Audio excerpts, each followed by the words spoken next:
What's up everybody, how are you guys doing today? We have more ESL Major League content today. We have a best of 3 series between Gamers2 and SK Gaming. After the last few days we had more Hero League and Team League matches where a few of the pro gamers could show their skills in more random lineups. Today we have them with their full roster once again, maybe with the exception of SK, who had of course a lineup change just recently. Ragi left the team. We'll actually build a SK NA division, and he's not part of the EU team anymore, but they have to go up against Gamers2 today, and Gamers2 so far is undefeated in the Major League. They want to continue this trend because they have a few very strong rivals, like for example ESC Gaming. So guys, game number 1 on Dragonshire between SK Gaming and Gamers2.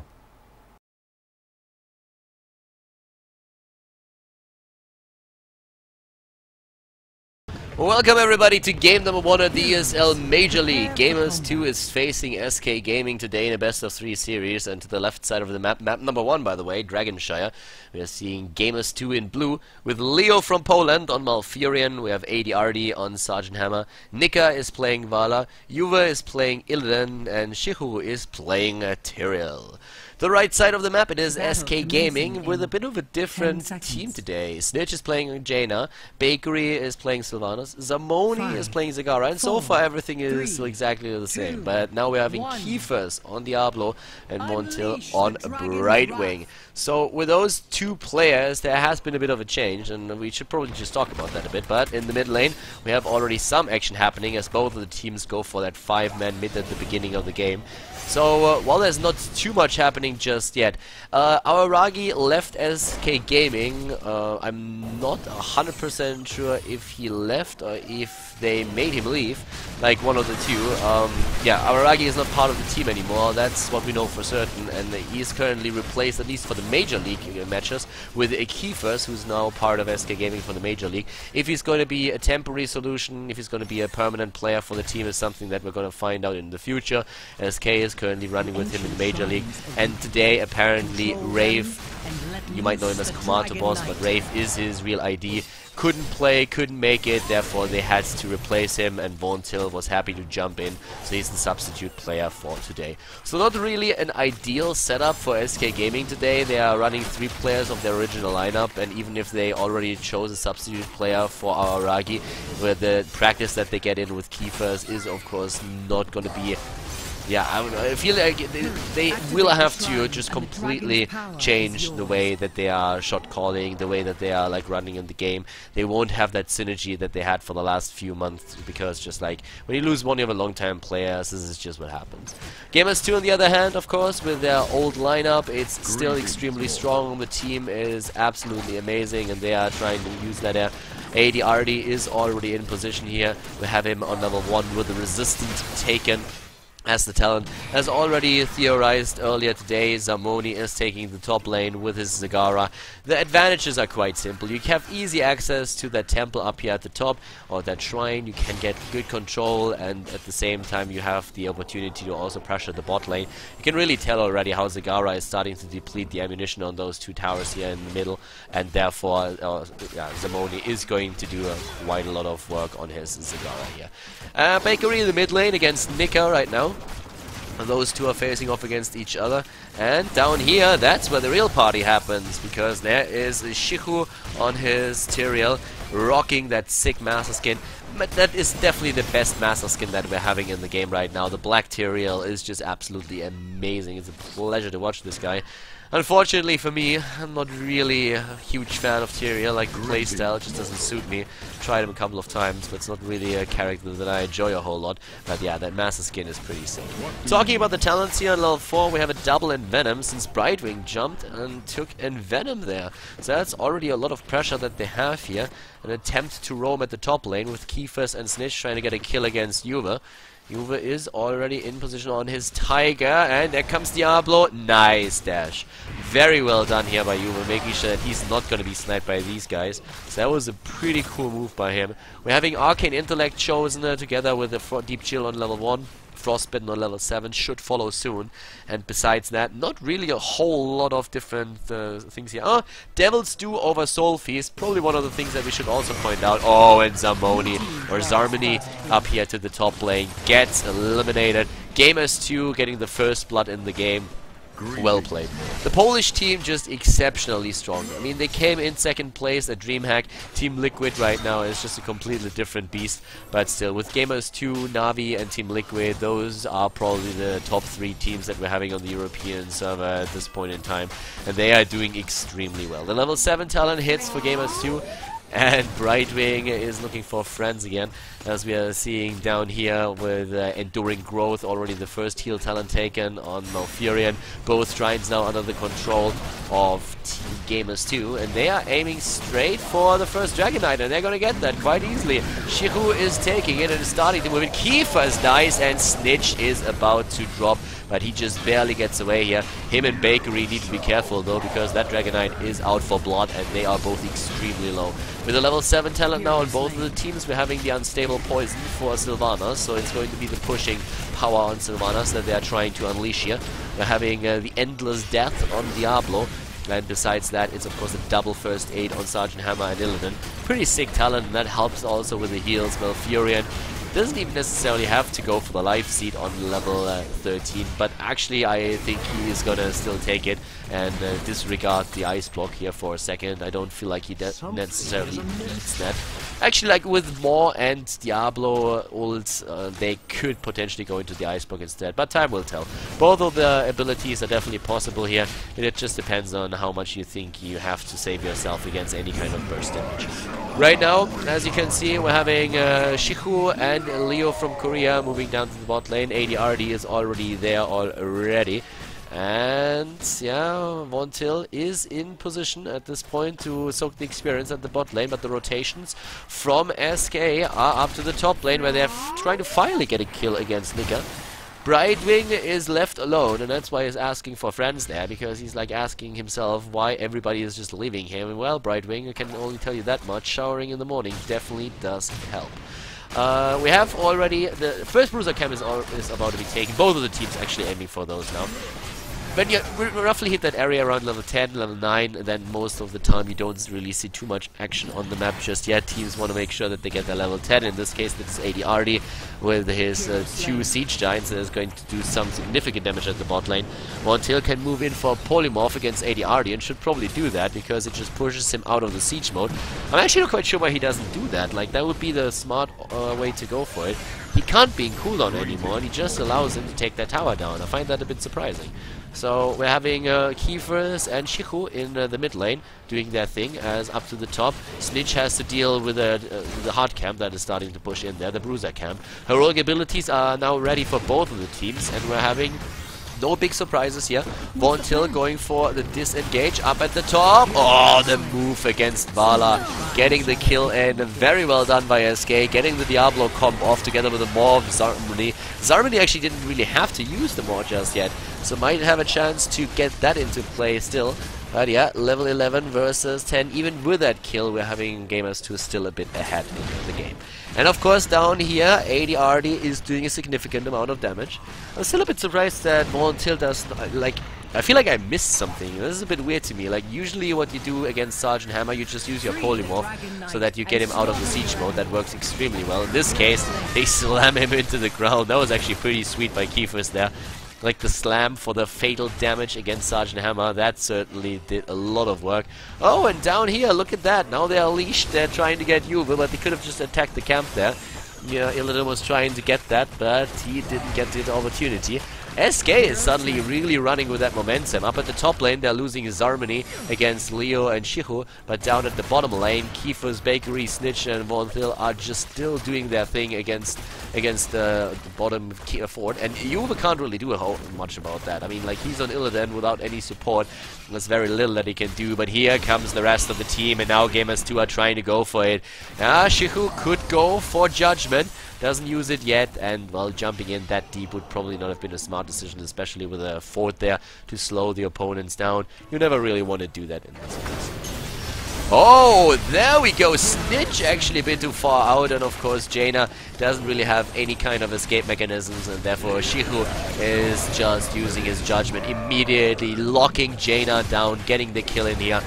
very well done, and now they are just moving in to start and take another fort. And they take the fort already. They have a level 13 talent. We have Ice Block over Life Seed taken on Malfurion, with Illidan going for the evasion talent on 13, and Burning Rage on Periel, and Giant Killer for our Sergeant Hammer as Vala goes into cross shot. Very strong level 13 talents, extremely strong, and 80 already on his Hammer. I mean, he loves Sergeant Hammer. It's one of his most favorite heroes. He's mentioned that in an interview recently as well.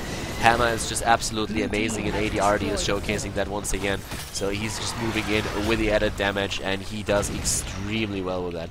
Looking at the damage in general, you can really tell that Hammer with 11,000 hero damage is very solid there. Just a bit behind Nika on his Vala, but we're still having 56,000 siege damage for him.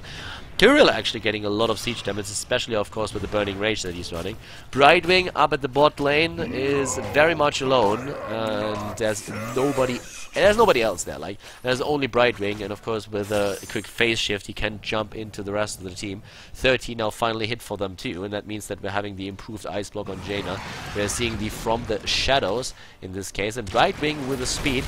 Yeah, with Sprint he hopes that he finally can catch a few friends before they run away.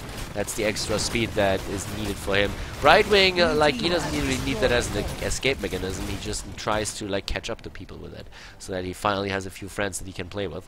Yeah, jokes aside, like, Sprint is of course on Brightwing pretty sick. I mean, back in the days you still had stuff like Rewind.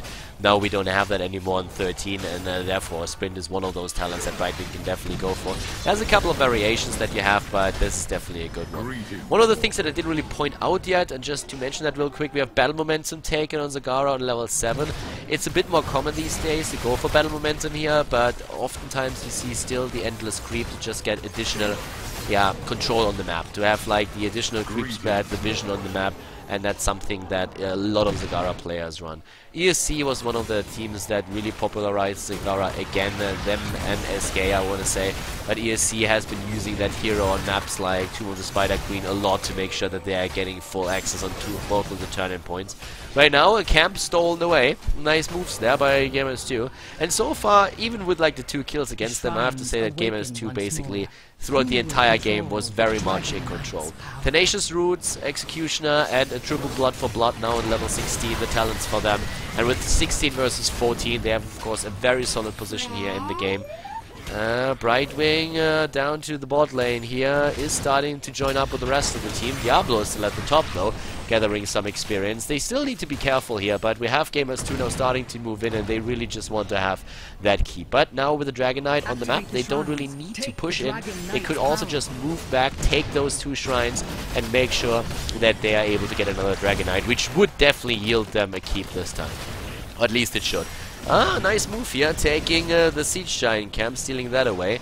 Yeah, Illidan already there, that was pretty sweet, and of course with a bit of help from Sergeant Hammer, they get that quite easily. The pressure here against the keep is, that's a lot.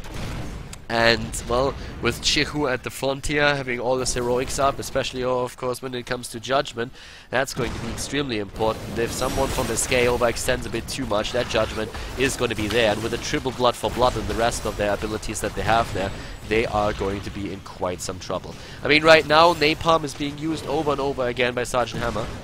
And that alone is just bringing you in a position where you can do a lot of damage against this. And the keep is now down to like a third, maybe a fourth of the HP.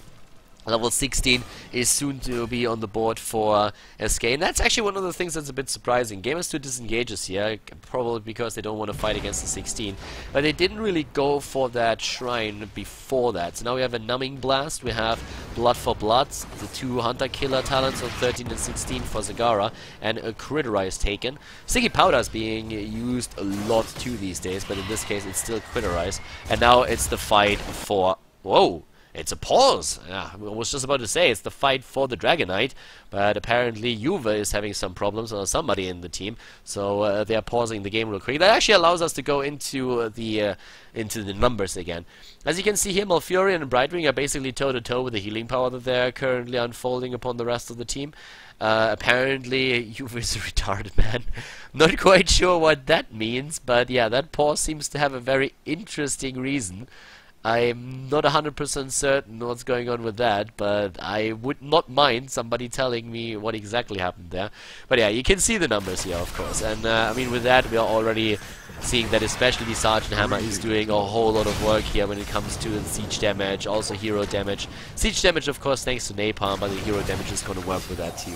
Once again, they're just like trying to get their kills in against SK, and of course that Dragon Knight. Oh, they go straight for Snitch and annihilate him once again.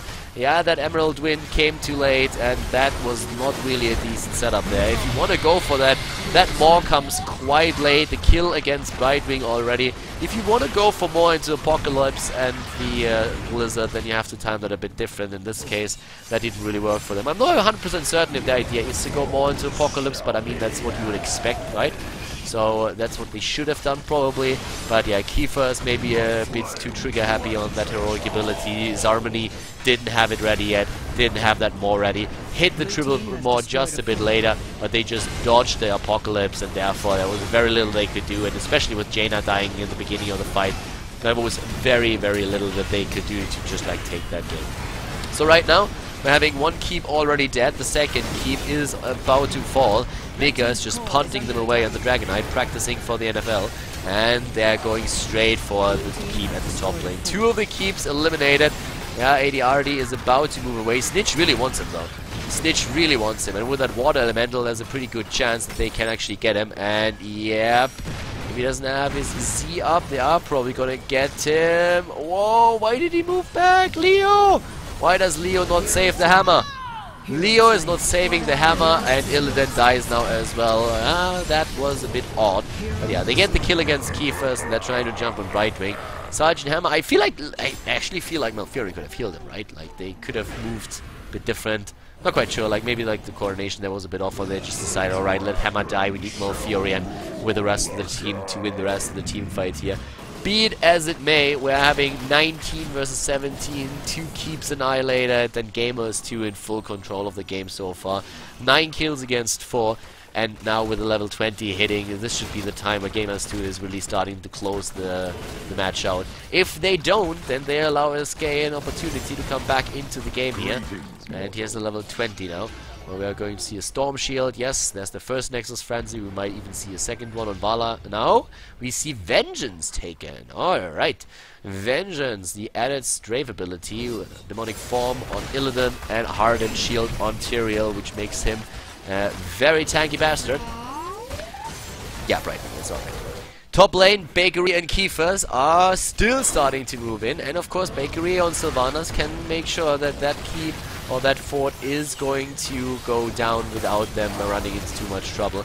Problem for them is though, that's the first fort that they kill, and they are now running into a very dangerous position.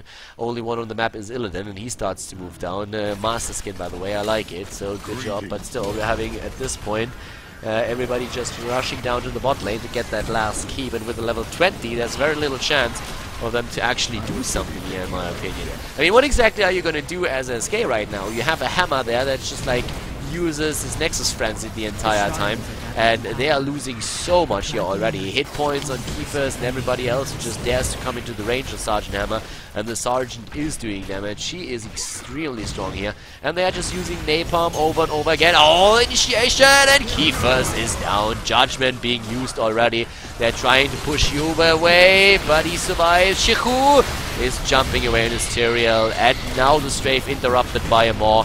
Here comes finally that setup with Diablo's ult, and that works quite well for them, but they can't follow it up. There was nobody really close enough to get damage in. Snitch couldn't get his Blizzard. Snitch dying is just the beginning of the end. Everybody is getting wrecked here, and they can now go straight for the core. Oh, can they? They're actually extremely low.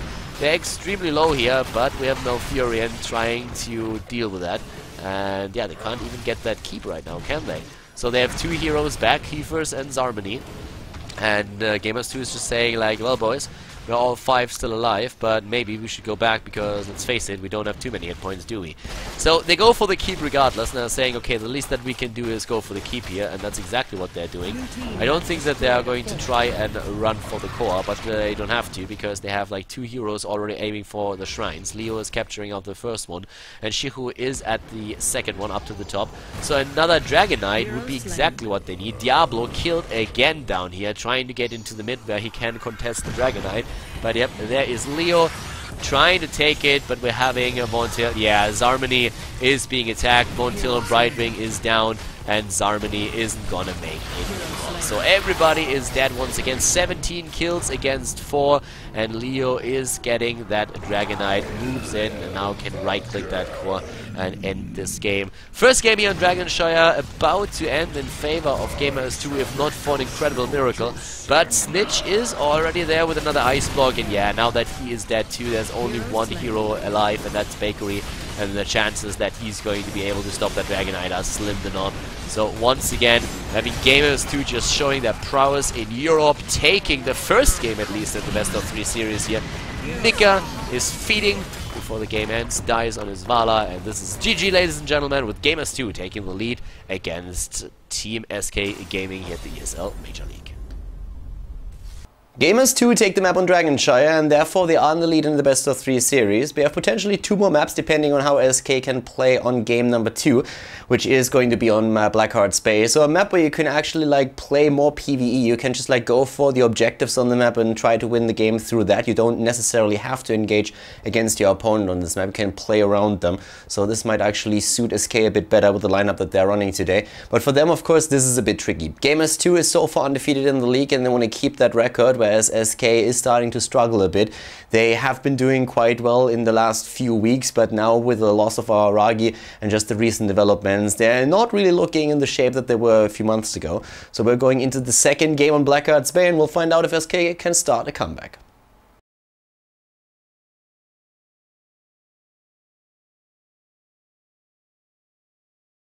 Welcome to game number 2, ladies and gentlemen, here in the best of 3. Oops, in the best of 3 series between Gamers2 and SK Gaming. My mouse apparently got so excited that it was already jumping up to the top right, but we're not there just yet. Patience, patience. To the left side of the map in blue, we are having SK Gaming in this particular match here. It is the second game, and SK is down 1 game in the best of 3.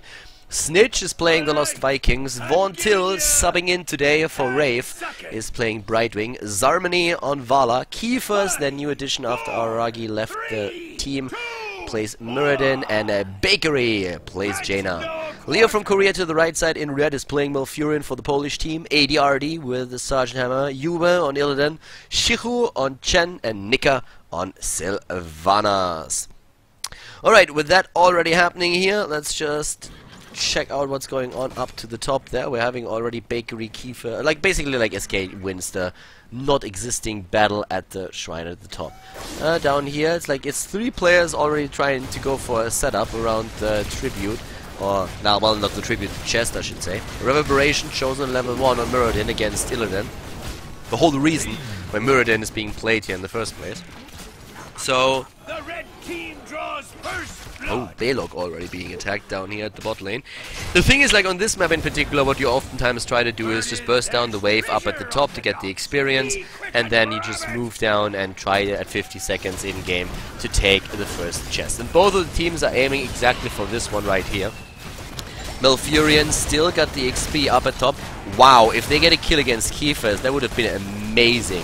Shihu is just moving back, ADRD is there, and they are actually getting a couple of those coins. That's actually amazing. They get both of the chests, don't they? Well, not quite. They lose 1 hero, and in total like 3 of the coins get stolen away. I think they could have saved those coins. But when it comes to coins in general, they get 7 out of 10, so that's actually pretty nice. That's pretty cool. Bot lane with that kill against Balog that already held. Yuva apparently doing some work here on his Illidan. I really like that he went from that gay scuba diver skin with the yellow hair back to the master skin on Illidan. It's just so much better, and that other skin is just like so awkward. I mean, it just looks like a scuba diver suit, and that hair is just weird. Yeah, so much better choice here. Yuva, Khaldor approves. And yeah, Illidan Massa skin looks pretty sweet. Looks actually very, very good in my opinion. So ADRD up on his Sergeant Hammer is actually like a bit like, it's a bit weird that ADRD doesn't run the Master skin on Sergeant Hammer, just saying, because this bad boy has been playing Hammer for like ages. It's one of his favorite heroes. Dude, you can get that Master skin, alright? Like, what's wrong with you? Just like, it's 10k, you got the money, you know it. We're having Spin to Win chosen here. And at this point, there's already Arsenal taken, so a full multi-shot build so far, with now next to Reverberation also Thunderburn being used. Kiefer is just going for the Muradin bunny hop the entire time, hopping away with a Dwarf Toss, getting out of harm's way. Muradin is actually like pretty fun to play. I kind of enjoy him.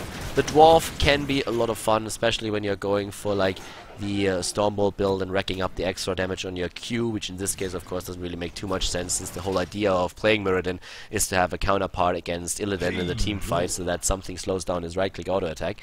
So that's what they're trying to go for here. We're having a Snitch and Yuva going toe-to-toe against each other still. And up at the top lane, like, it's really interesting to see that both teams are really just like going for the damage, for the kills, pushing in the top lane a bit, nearly eliminating one of the towers here already, with Chen of course soaking up the tower shots. That's one of the things that Chen can do, just like go into the tower range and then just go and take another quick jug from the mark. And in that case, yeah, just soak up the entire tower ammunition with his shield. So that's pretty sick on the hero. That's one of the reasons why people hate him, because, like, yeah, towers don't really do anything to him. ADRD just barely surviving here. Vorntil was trying to move in for the killing blow, but ADRD already moving away, and Leo zoning the opponents out. So a job well done. But SK has a slightly inexperience, nothing to write home about, but they are one wave ahead just roughly. And, nah, not too much. We're having both of the teams still aiming for it. And here comes the next chest up to the top lane. There's a lot of damage already against this one. Blackheart Spay. Oh, Vala is dead. Oh, not only Vala, Nika is about to die too. Ah! No, Nika actually gets away, so only a kill against SK. The cool thing on this map is that if you are at the beginning of the match not able to get any turn-ins with the coins, but you take down structures, then your later turn-ins are just going to be so much more effective, because they directly attack the inner circle of structures from your opponent, that it's pretty easy to come back on this map if you get at some point a bit of map control, and it doesn't really matter too much if you're not able to turn in too many of those things at the beginning of the match. Jump used. Gust of Healing, still the Piercing Bolt on level 7 for Muradin. Oftentimes see that. Battle Momentum is actually also one of the talents that we see occasionally if Muradin goes for the Thunderclap build. Unstable Poison used by Nika on his Sylvanas. It's starting to become the standard talent. It's not as popular yet as Follow Through, but it is starting to become a lot more popular, and in just a bit it will be the standard talent on the hero. The pushing power that you have is just disgusting. You can, I mean, I'm not kidding around when I'm saying that, like, you can annihilate an entire creep wave within like a second. That's pretty easy. You just use all of their spells once and then it just boom and the wave is gone. It is insane. It's really insane. Right now the first turn in goes to SK, and they are using that up in the mid lane. We don't have a mule on either one of the heroes here. Malfurion could have gone for one, but did choose not to, and therefore they will get that fort eventually. Normally when you are up in a situation like this, you want to damage the inner towers first, at least to half health, so that you can actually get the kill against the fort immediately. Right now, that's what happens when you don't get any damage done against the against one of the towers. The fort just barely survives. Oh, apparently they did get the damage in. Okay, sorry, my bad. But yeah, if you don't get the damage in against one of the towers, the fort actually survives with a few hit points. That means if your opponent runs a mule on level 7, you can heal it up to full health again. So that's why oftentimes you're seeing teams trying to just like push one of those lanes in just a bit, so that the Ghost Ship Barrage does the extra damage, and that you are able to get your damage in there. Or the kill against the structures, that is. Longboat, Emerald Wind, Rain of Vengeance, Avatar, and Summoning the Water Element. All those are the talents that we're seeing on level 10 now. And both of the teams are on 10, and SK is really starting to take a bit of a lead in experience, aren't they? Shiku is being attacked, and Giselle's like, nope, I'm a panda. I'm just rolling away with a keg.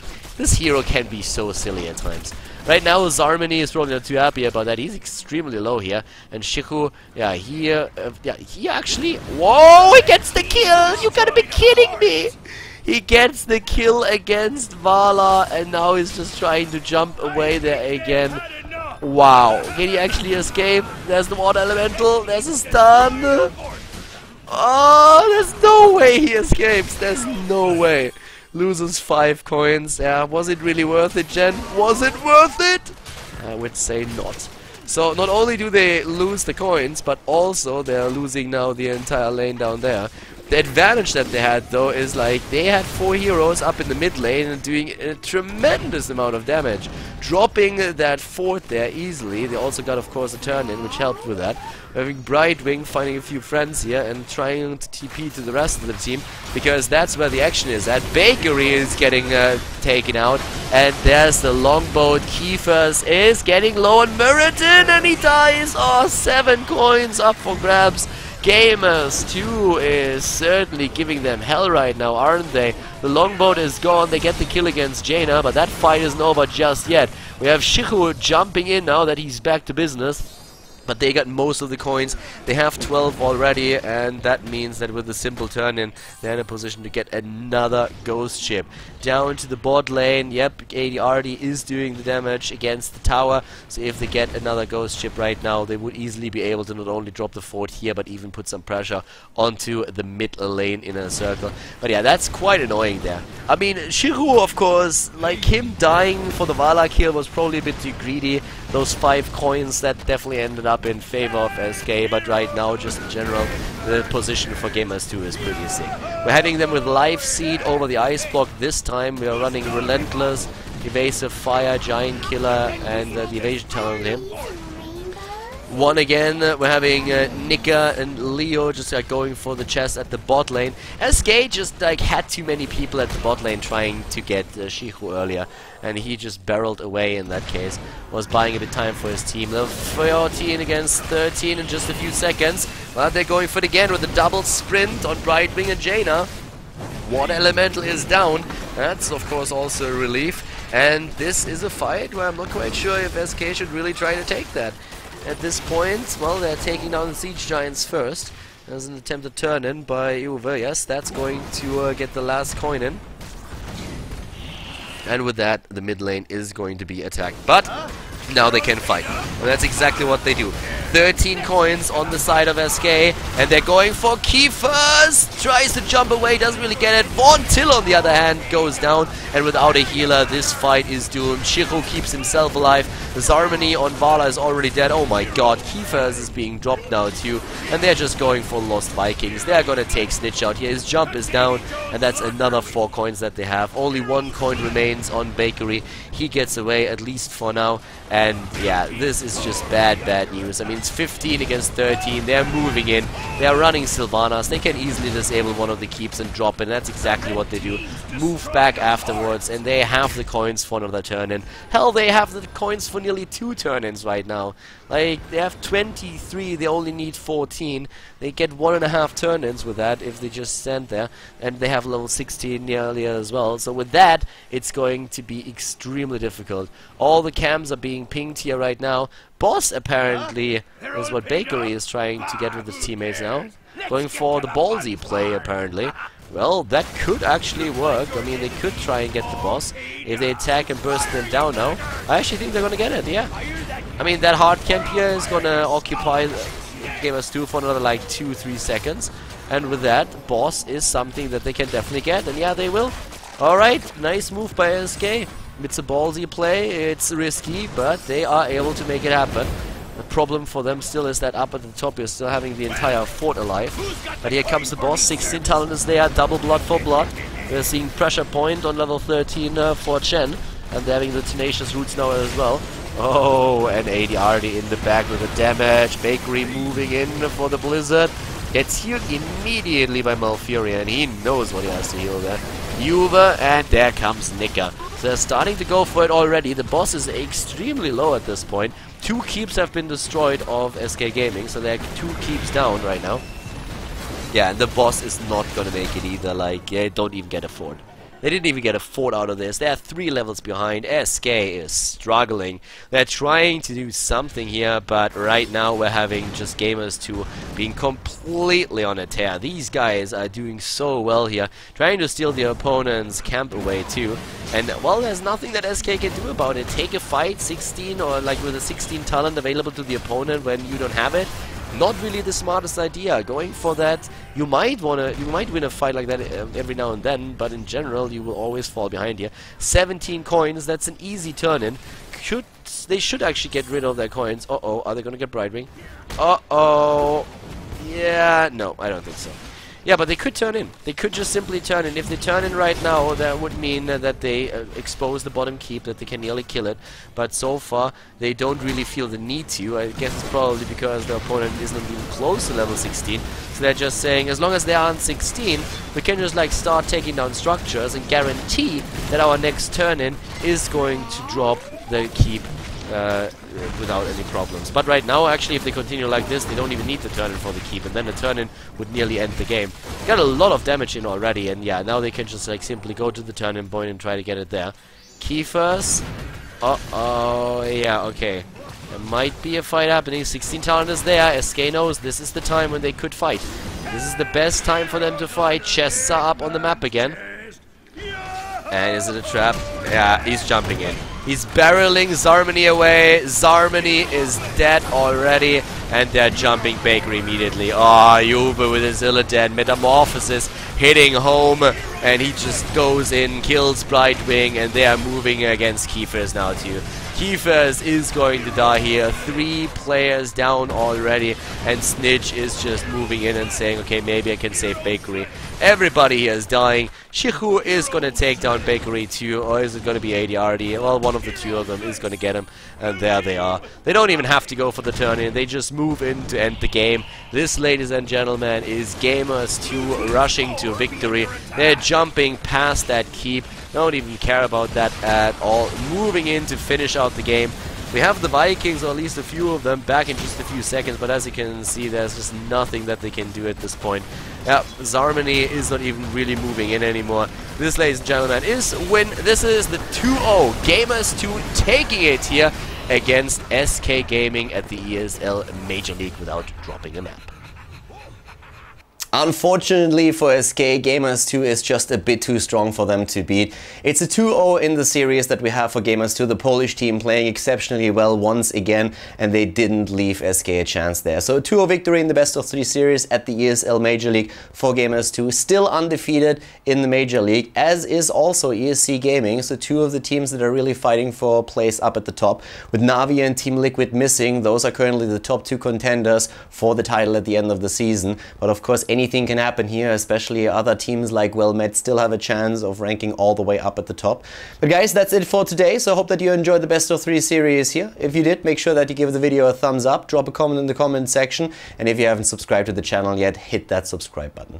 Guys, see you again next time with more Heroes of the Storm content here on Khaldor TV. I hope that you enjoyed the video today. See you soon. Bye-bye.